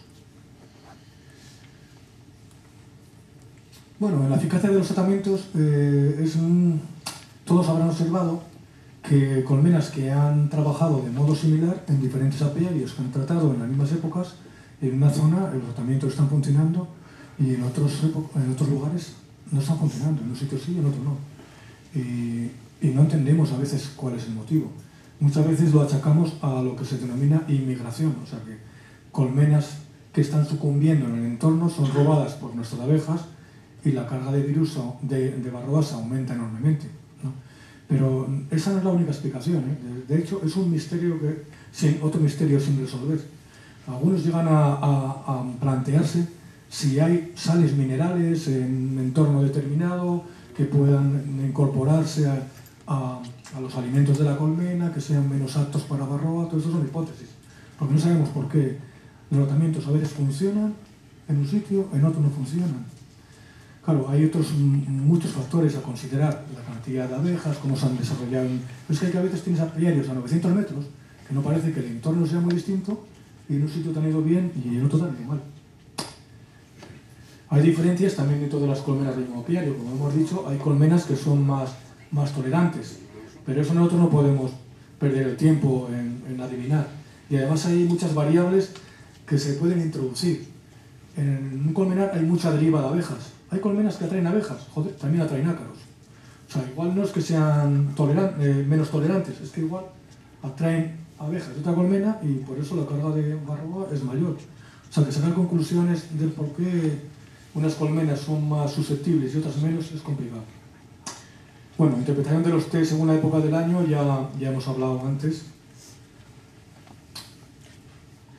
Y esto es un trabajo reciente de alguien que dio una charla en Apimondia, es un empleado de la Bayer, antes Monsanto, y por tanto algunos me dicen, va, que es un empleado de la Monsanto, ¿cómo le vas a hacer caso? Oye, es un trabajo científico, ¿por qué no me lo voy a creer?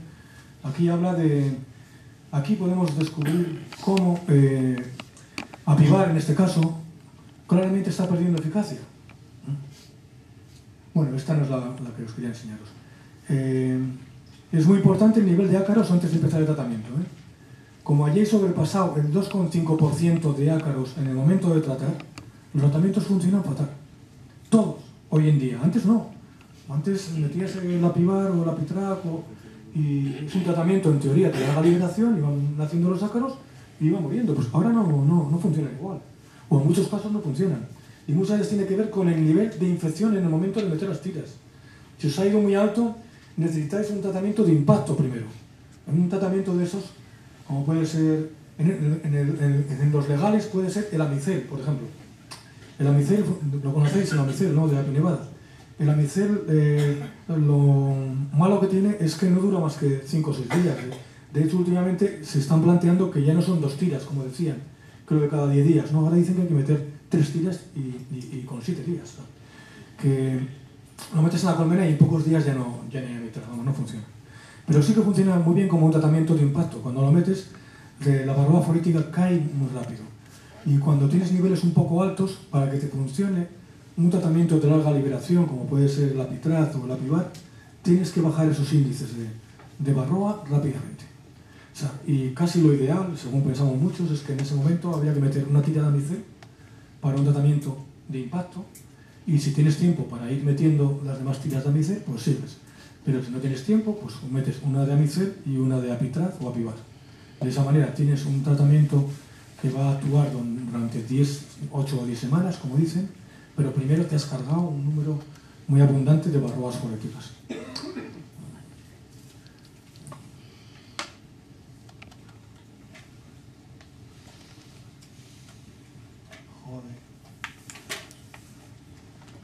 Bueno, esto es una simulación hecha con colmenas tratadas y no tratadas. Bueno, hay una gráfica más interesante a continuación, que es esta. Este es un tratamiento hecho con Apivar. En 5.000 colmenas o 6.000 en Estados Unidos, en diferentes zonas del país. Al principio del tratamiento, claro, aquí faltan datos. A ver si puedo escribir a este hombre y me informa. Faltan datos porque... Bueno, puedo suponérmelo, porque esto se ha realizado entre primavera, son 14 semanas, son 3 meses, pues no me cuadra. No es entre primavera y otoño, no sé que sea final de primavera y primeros del otoño. Ponía en el artículo que era entre primavera y otoño, o sea que tengo que suponer que sería entre junio y septiembre. Bueno, entonces sí que me da una referencia un poquitín de qué significa la foresis. En ese momento, si hay 2,5 ácaros por cada 100 abejas, que sería 7,5 en el lavado con alcohol, pues tendría en esa época en el entorno de 9 dentro de la cría. Una proporción de 60-40 más o menos. Bien, durante 6 semanas la cantidad de barroas se reduce de 2,5 a 1. Las 2 semanas siguientes de presencia del Apivar en la colmena, realmente no vemos que los índices de barroa disminuyan mucho, pero no crecen. Luego está teniendo cierta eficacia, ¿no? Como veis, durante esas 2 semanas. Por eso recomiendan que las tiras de Apivar deben de estar en la colmena entre 8 y algunos dicen 10 semanas. Pero luego ya veis que inmediatamente el número de ácaros crece exponencialmente de nuevo, pero crece no de una manera no entendible, crece prácticamente por 2 al mes, ¿no? 6 semanas, un mes y medio, desde 1,3 a 4,5. Mes y medio tendrían que ser 2,6 por 3. Prácticamente es correcto, es lo que sabemos, que se multiplica por 2 mensualmente. También es una época en que entra en juego la inmigración de ácaros de otras colmenas muertas, que este es un problema muy, muy importante. Yo tengo un amigo que dice, siempre echamos la culpa a los demás. Los ácaros que recibimos son de nuestro apiario, no del otro. ¿Qué me dices? O sea, hay un montón de trabajo. Mi apiario yo lo controlo. Mi apiario ya sé si está habiendo inmigración de otras colmenas o no, ya sé si está muriéndose alguna o no le está muriendo, porque yo lo que he visto que normalmente, claro, esto en algunas zonas que hay muchísimas colmenas, espera que no suceda, pero si normalmente yo me preguntaba muchas veces, joder, pero esto de de la transmisión de varroas de una colmena que le está muriendo a las que están sanas? ¿Cómo puede ser posible? Si tengo aquí esta colmena que prácticamente le queda un cuadro de abejas por una cantidad de varroa excesiva, ¿no? Que estás comiendo de varroa y todavía no la están pillando. Eso me preguntaba yo, ¿no? Si cuando se quiera dar cuenta va a morir abejas, varroa y todo, y todavía no la han pillado. Esto tiene truco, ¿eh? Las abejas de las colmenas muy parasitadas no vuelven a su caja. Pierden, por la carga viral que tienen, sus dotes de navegación, ¿no? Los instrumentos de navegación se estropean y tienen tendencia a meterse en otras colmenas del colmenar. Por eso vemos que aún no la pilla, pero ¿cómo puede estar contaminando? Está contaminando a las otras porque las varroas, o sea, las abejas con sus varroas no vuelven a la misma colmena, sino que van volviendo, regresando a otras, incluso a colmenas a 1 kilómetro de distancia. Yo esto lo he visto. Hace muchos años me decía un apicultor: fulanito me ha colocado un colmenar a 700 metros. Se va a joder, decía, porque se va a quedarse. Le voy a robar un montón de abejas. No iba a ir al colmenar a robarle abejas. Aquel sugería que, dada la estructura de aquella geografía donde estaban aquellas colmenas, las abejas del otro iban a tener mucha línea de vuelo por encima de su apiario, y cuando regresaban se iban a equivocar y se iban a meter en sus colmenas. Esto, aunque no lo creéis, sucede. Esto sucede. O sea, no en todas las geografías, pero en determinadas áreas, esto sucede. Y esas abejas enfermas de otros apiarios, como pasen por delante de vuestro colmenar, que no saben orientarse, cuando vean jaleo de abejas allí, se van a meter en esta colmena. Y luego está, eso serían las bombas de varroa, que llaman algunos, pero está concebidas como un cebo de varroa. Las últimas abejas que queden también ahí con ácaros van a ser robadas y se van a ir a los colmenares de alrededor. La emigración es una cosa terrible en muchas zonas de España. Hay gente que tiene unas colmenas, me consta, bien cuidadas, que son procelosos con los tratamientos y reciben varroas de sus vecinos en el otoño, sobre todo en zonas como Valencia y por ahí. Bueno, y ahora, para acabar con esta exposición, voy a hablar de los descubrimientos de Ramsay, de Samuel Ramsay.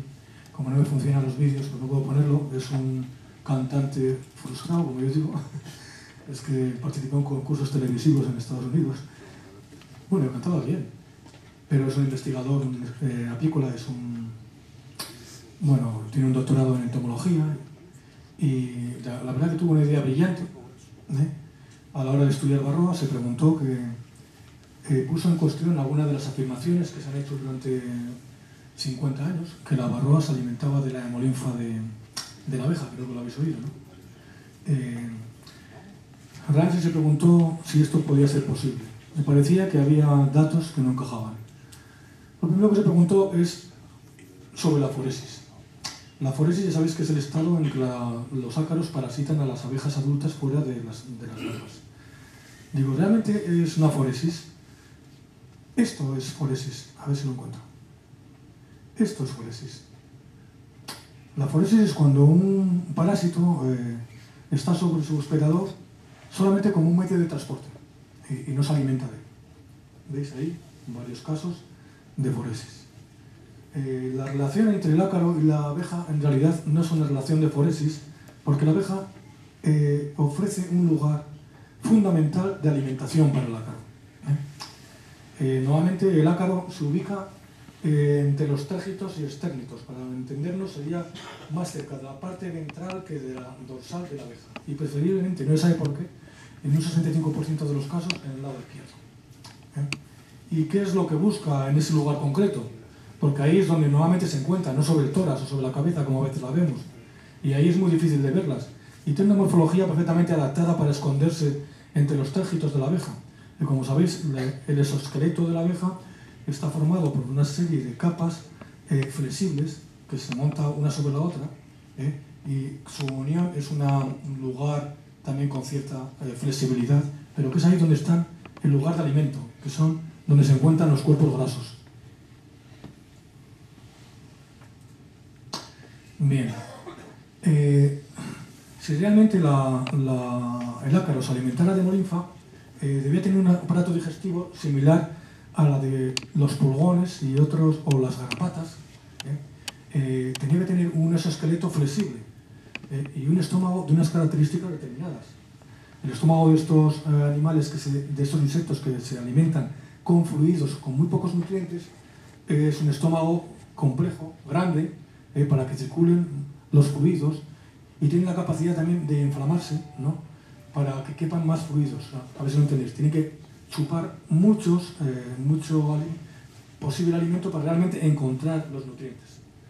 Y este no es el caso de la barroa. Después también pensó que las heces, ya que consumía tantos líquidos para encontrar los nutrientes, debían de ser acuosas. Y resulta que las heces de la barroa no son acuosas, sino absolutamente sólidas.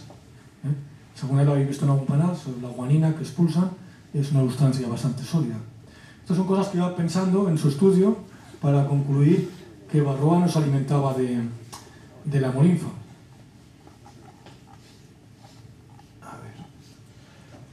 Bueno, este es un lugar de alimentación, el lugar donde suele ubicarse el ácaro, como os he dicho, ahí está reflejado en rojo.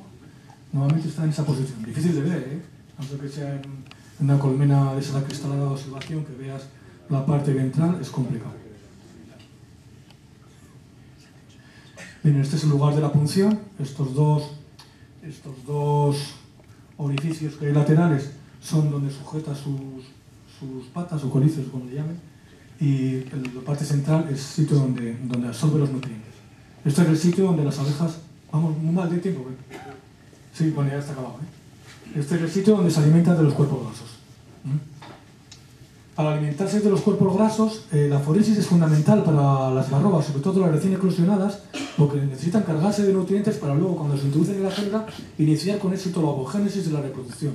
O sea, no es un estadio accidental ni ocasional para buscar otro sitio donde introducirse. Es un sitio necesario para alimentarse. De hecho, las barroas que pasan más tiempo aquí, luego tienen más éxito reproductor. O sea, que eso de decir que menos foresis es importante para la barroa, hay que cuestionarlo.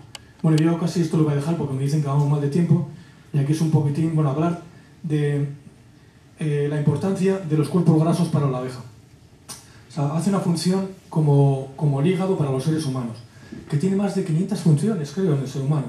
Y en ellas, aquí tengo yo reflejadas unas 15 o unas 10, me parece, nada más. Bien. El debilitamiento de la abeja al consumir el ácaro, los cuerpos grasos, tiene una gran importancia en su supervivencia invernal, en la elaboración de la proteína suficiente para la abeja de invierno. Es fundamental tratar con antelación, ya lo veremos luego, para que ellas hagan buenos cuerpos grasos y vitelogénesis para aguantar la invernada. O sea, la parasitación aquí, como veis, redunda en cantidad de cosas negativas para la supervivencia de nuestras abejas. ¿Ves? Y bueno, voy a dejar esta... Dices que voy mal de tiempo, ¿no? Pues esto yo creo que con esto lo doy para acá. Espero que algunos conceptos dentro de todo el rollo que os he metido queden entendidos, sobre cómo interpretar los datos, testar, relacionar la cantidad de barroa con los daños que va a producir, 2% en cría, o sea, 2% forética ya empieza a ser peligroso, no vayáis a una floración con un 2%, cuidado con el girasol, que crece enormemente los índices de barroa.